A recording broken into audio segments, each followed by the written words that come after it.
Été 1950. L'ingénieur John Doyle, surnommé Jack, et sa femme Madeleine ouvrent bras et cœur à leur fille, la coiffant du prénom Hélène, aux origines chargées de féroces combats.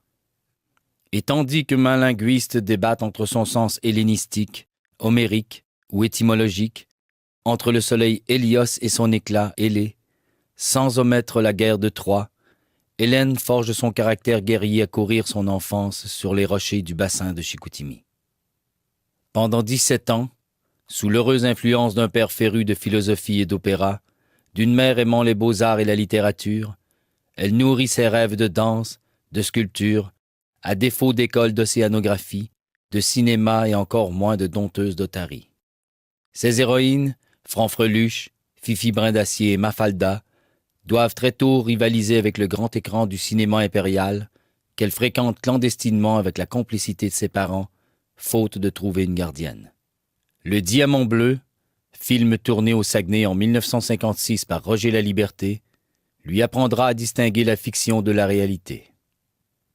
Conquise par le cinéma et la photographie, Hélène Doyle l'est aussi par le pouvoir de cet art pour dire, montrer et entendre.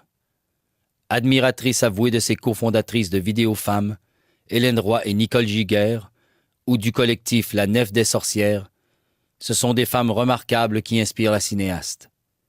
Laetitia Battaglia, photographe sicilienne militant contre la mafia depuis près de 40 ans, Cecilia Mangini, première italienne à tourner des documentaires dans l'après-guerre, Noemia Delgado, pionnière du documentaire au Portugal, décédée le 2 mars dernier.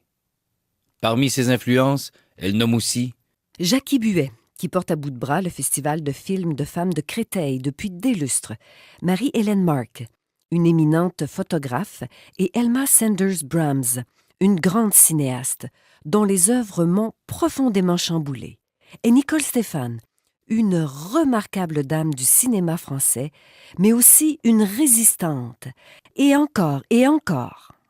Discrète sur sa propre histoire, Hélène considère que le cinéma est l'élément clé de sa vie familiale. Le cinéma, c'est ma vie et vice-versa, s'amuse à dire cette grande voyageuse québécoise que son art a mené vivre à Paris et à Rome.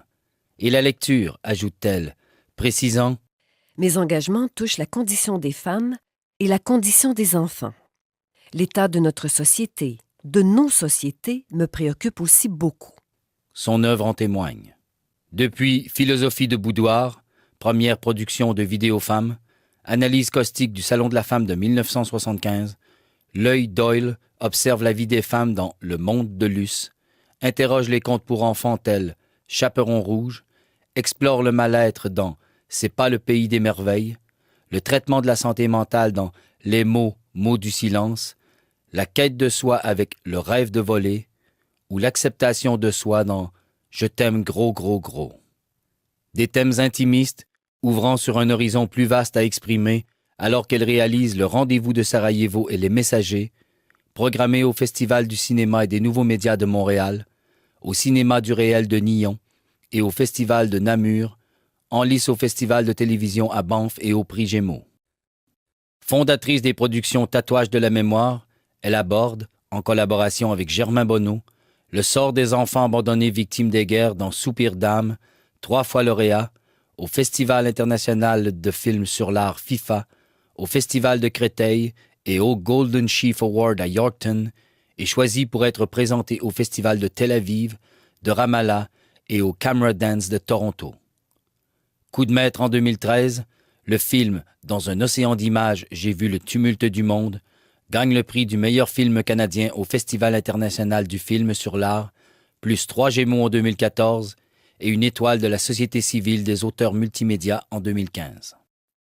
Récipiendaire de la toute première bourse de carrière en cinéma du Conseil des arts et lettres du Québec en 2008, la Cinémathèque québécoise présente une rétrospective de son œuvre l'année suivante. Boursière du Studio du Québec à Rome, elle y travaille sur le projet « Appunti sur Pasolini, poète civil ». Pourquoi Pasolini, questionne-t-elle? Peut-être un frère d'armes. Sur son blog Tatou Memo, elle écrit « Il demeure une figure marquante, une figure de proue, et encore une référence pour ceux qui choisissent aujourd'hui de poser un regard critique sur nos sociétés. » En 2015, les éditions du Remue-Ménage publient une monographie accompagnant un coffret de ses réalisations produit par Vidéo Femme, La liberté de voir, Ellen Doyle, cinéaste. Depuis plus d'1 an, une contribution de la Société de développement des entreprises culturelles lui permet de travailler un projet basé sur la médiation culturelle. Au pays du grand ciel dansent les oies sauvages, réalisé avec la participation du compositeur écossais Nigel Osborne et d'Edgar Bory, Jean-François Groux, Marie-Claire Séguin et 4 chorégraphes québécois.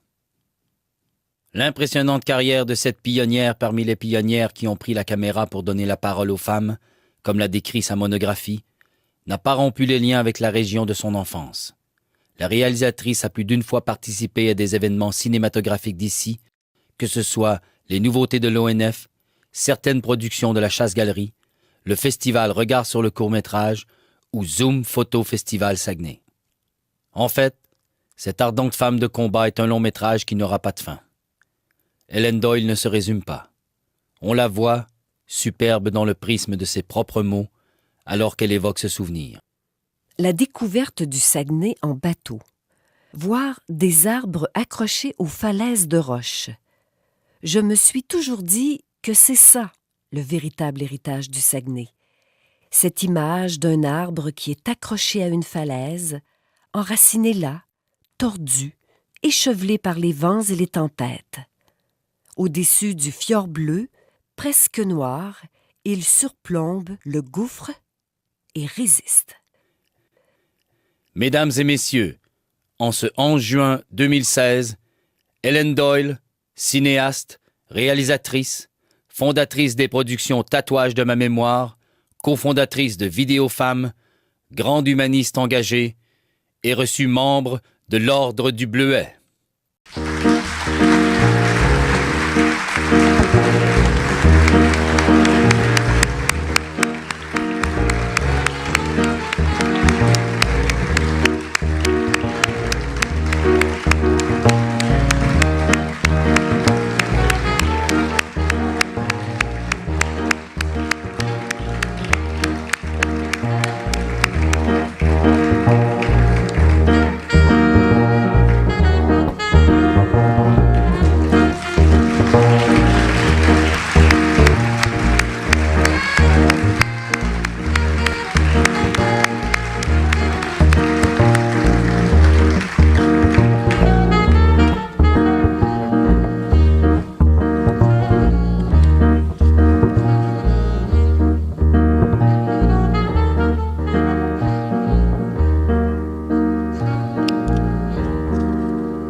Madame Ellen Doyle était accompagnée de Christiane Laforge, présidente du comité des candidatures de l'Ordre.